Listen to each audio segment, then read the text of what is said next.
তাসবিহ তাসবিহ পাঠ করলে ফজিলত তো শুনিয়ে দিলাম, কিন্তু শয়তান বলছে যে এত নেকি তো দিতে হবে না, ওকে মেশিন দিয়ে দিও ওখানে। কোরআন মাজিদ তেলাওয়াত শেষে সুবহানাকাল্লাহ ওয়া বিহামদিকা এটাই পাঠ করা লাগবে। মানুষ বলছে যে না এটা চলবে না, বলো সাদাকাল্লাহুল আযীম। কি বলো? এক হাফেজ সাহেব আমাকে বলছে, আপনি কি বলেন? সাদাকাল্লাহুল আযীম এটা ভালোই তো, এটা খুব সুন্দর। সাদাকাল্লাহুল আযীম, মহান আল্লাহর কথা সত্য। আর বাংলা কি? মহান আল্লাহর কথা কি সত্য, তো ভালো কথা না?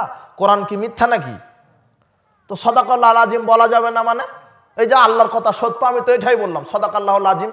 তা আমি বললাম যে আপনার কাছে মা ভালো না বউ ভালো? তো বলছে মা ভালো। তাহলে এখন থেকে আপনি বউকেও মা ডাকবেন। এটা কি হয় যে যাকে যেটা সেটাই ডাকতে হবে? তো মা ডাক যতই ভালো হোক, বউকে বউই বলতে হবে। তো সাদাকাল্লাহুল আযীম যতই ভালো হোক, মুহাম্মদ সাল্লাল্লাহু আলাইহি ওয়াসাল্লাম যেই দোয়া পাঠ করতে বলেছেন ওটাই বলতে হবে, কোনো সুযোগ নাই। মান কারা হারফাম মিন কিতাবিল্লাহ ফালাহু হাসানা, যে ব্যক্তি কোরআন মাজিদ থেকে একটা হরফ পাঠ করবে তার জন্য 10 নেকি। আমি বলছি না যে আলিফ লাম মিম একটা হরফ, আলিফুন হরফ, লামুন হরফ, মিমুন হরফ, আলিফ একটা হরফ, মিম একটা হরফ, লাম একটা হরফ। যদি কোনো ব্যক্তি আলিফ লাম মিম বলে আল্লাহ তাকে 30 নেকি দিবেন।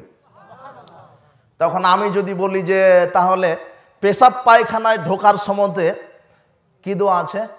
বিসমিল্লাহি আল্লাহুম্মা ইন্নী আউযু বিকা মিনাল খুবসি ওয়াল খাবাইস। এটা কোথায় প্রবেশের দোয়া? হ্যাঁ, বাথরুমে, পেশাব পায়খানায় যে প্রবেশ করবেন তার দোয়া কি এটা? তো আমি এখন বলবো জি না, হাদিসের দোয়া পাঠ করলে তো অক্ষর প্রতি নেকি হচ্ছে না, এখানে আমি আয়াতুল কুরসি পাঠ করে পেশাব পায়খানায় ঢুকবো, হবে না? কেন? আয়াতুল কুরসি পাঠ করলে অক্ষর প্রতি কয় নেকি হবে? 10 নেকি।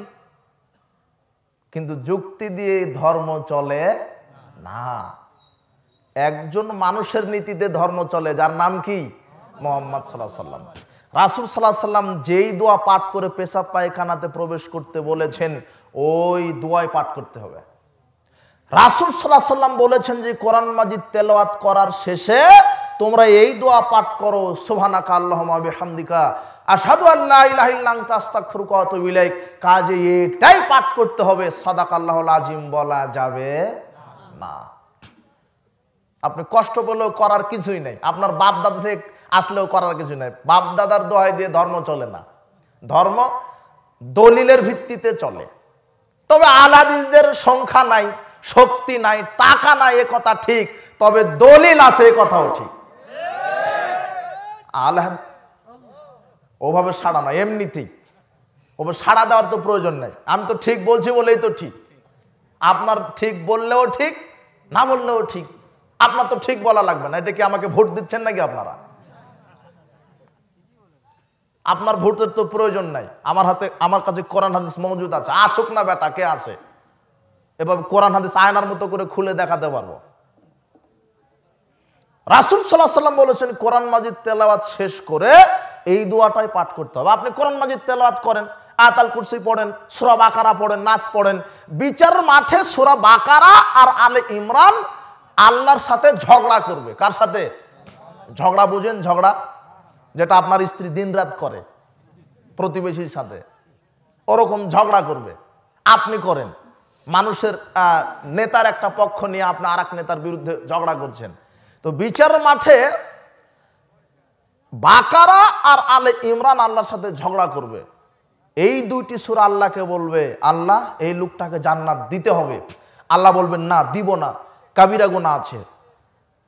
সূরা দুটি বলবে আল্লাহ এই ব্যক্তিকে জান্নাত দিতেই হবে, দিবেন না মানে দিতেই হবে। এই ব্যক্তিটি বাকারা আলে ইমরান দিনরাত পড়তো, সময় বাহির করত, ধৈর্য নিয়ে রাত জেগে আমাদেরকে তেলাওয়াত করত, কাজেই জান্নাত দিতেই হবে।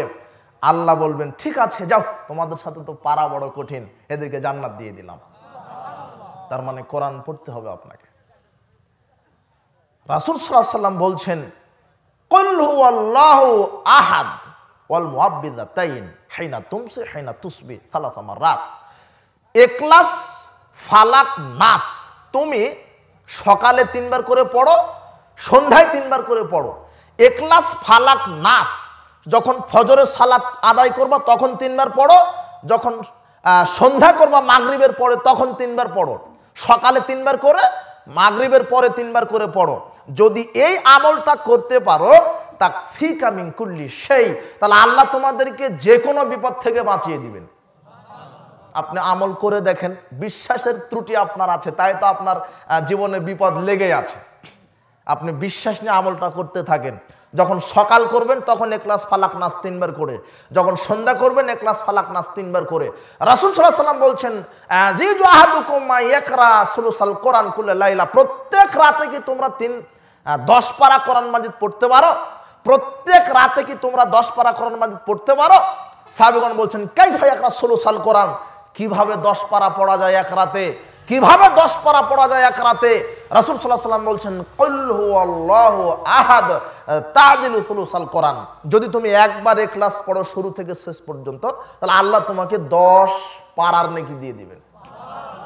তাহলে 3 বার পড়লে কত পারা? 30 পারা। 3 বার ইখলাস পড়তে 1 মিনিটও লাগে না। কয় মিনিট লাগে না?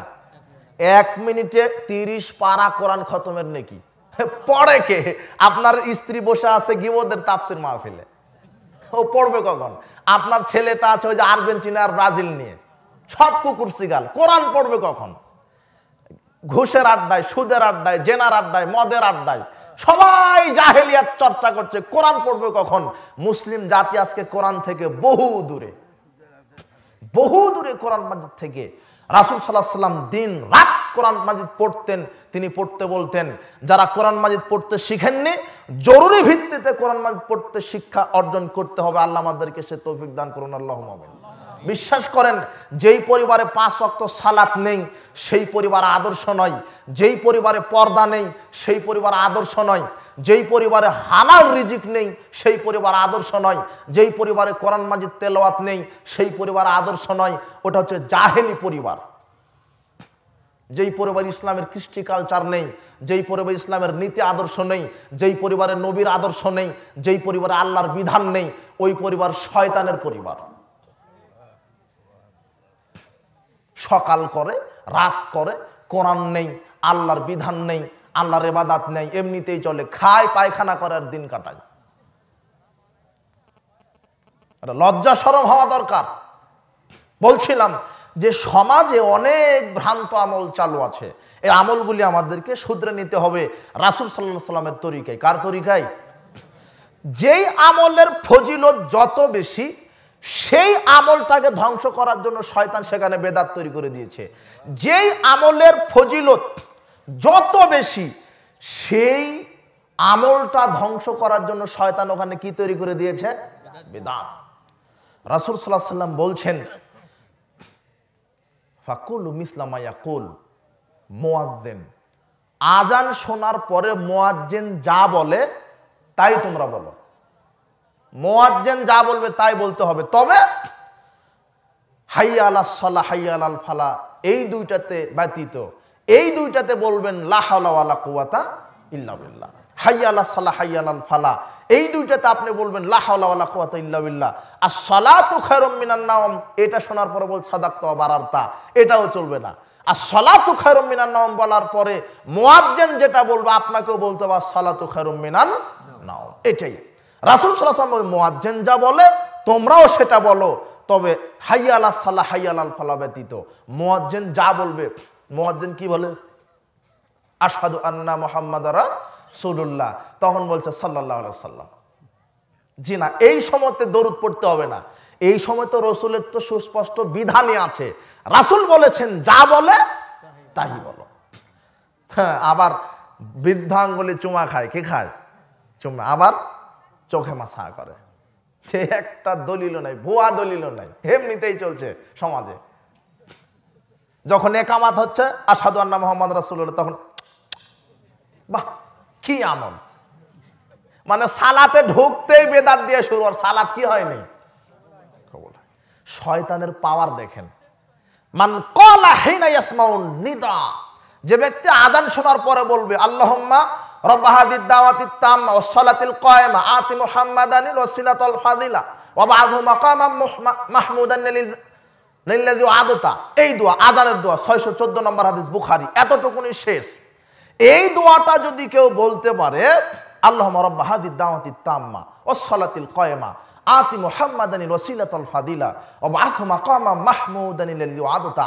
এটা আজান শেষের দোয়া। রাসূল সাল্লাল্লাহু আলাইহি ওয়াসাল্লাম বলছেন, কেউ যদি আজান শেষে এই দোয়াটা পড়তে পারে, হাল্লাত লাহু শাফাআতি ইয়াউমাল কিয়ামা, বিচারের মাঠে আল্লাহ যাকে জাহান্নাম ঘোষণা দিবেন, ওই ব্যক্তিকে আমি মুহাম্মদ সাল্লাল্লাহু আলাইহি ওয়াসাল্লাম সুপারিশ করে জান্নাত দিব।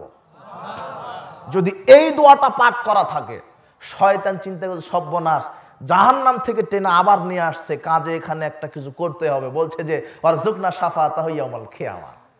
শয়তান লাগিয়ে দিয়েছে, মানে জাহান্নামে নিয়েই যাবে, শয়তানের চ্যালেঞ্জ। ওয়াদ-দারাজাতার রাফিয়ে, এগুলো যুক্ত করেনি, এই দুটো শয়তান তৈরি করেছে। ইন্নাকা লা তুখলিফুল মিয়াদ, এই কথাটা বাইহাকিতে জয়ীফ সনদে এসেছে, তাও এটা চলবে না। ওয়াদ-দারাজাতার রাফিয়ে ওয়ারযুকনা শাফাআতাহু ইয়াউমাল কিয়ামা, এই দুটো একেবারে নগদ মানুষের বানানা। মানে এই দুটো যদি আপনি বলেন, তাহলে আর এই দোয়া কবুল হলো না, জান্নাতে আর যাওয়াও হলো না। দেখেন শয়তান কিভাবে বাধা দিচ্ছে, আপনার আমল কবুল হতে দিবে না। এই জন্য আপনার আমলটা কবুল হতে দিবে না। এই জন্য যেখানে সেখানে মসজিদে লেখা আছে অজুর দোয়া, অজুর শুরুর দোয়া কি? বিসমিল্লাহির রহমানির রহিম, আল ইসলামু হাক্কুন আল কুফরু বাতিলুন আল ঈমানু নূরুন আল কুফরু যুলমাতুন। একেবারে ইবলিস শয়তানের তৈরি করা দোয়া। মুহাম্মদ সাল্লাল্লাহু আলাইহি ওয়াসাল্লাম বলছেন বিসমিল্লাহ, বলেন তো কি? বিসমিল্লাহ। আবার অজু শেষে আবার বলছে যে কেউ যদি অজু শেষ করার পরে বলতে পারে সূরা কদর একবার, তাহলে সত্যবাদীদের সাথে বিচারের মাঠে থাকবে। যদি দুইবার বলতে পারে তাহলে শহীদদের সাথে, তিনবার যদি সূরা কদর বলতে পারে তাহলে নবীদের সাথে থাকবে। অথচ টাটকা মিথ্যা কথা। সূরা কদর এমনিতেই পড়েন, অজুর শেষে নয়। অজুর শেষে যেটা পড়তে হবে সেটা কার শরীয়ত আছে? নবীর শরীয়ত আছেই। নবীর শরীয়ত কি? আশহাদু আল্লা ইলাহা ইল্লাল্লাহু ওয়াহদাহু লা শারীকা লাহু ওয়া আশহাদু আন্না মুহাম্মাদান আবদুহু ওয়া রাসূলুহু। নবীর শরীয়ত পরিপূর্ণ।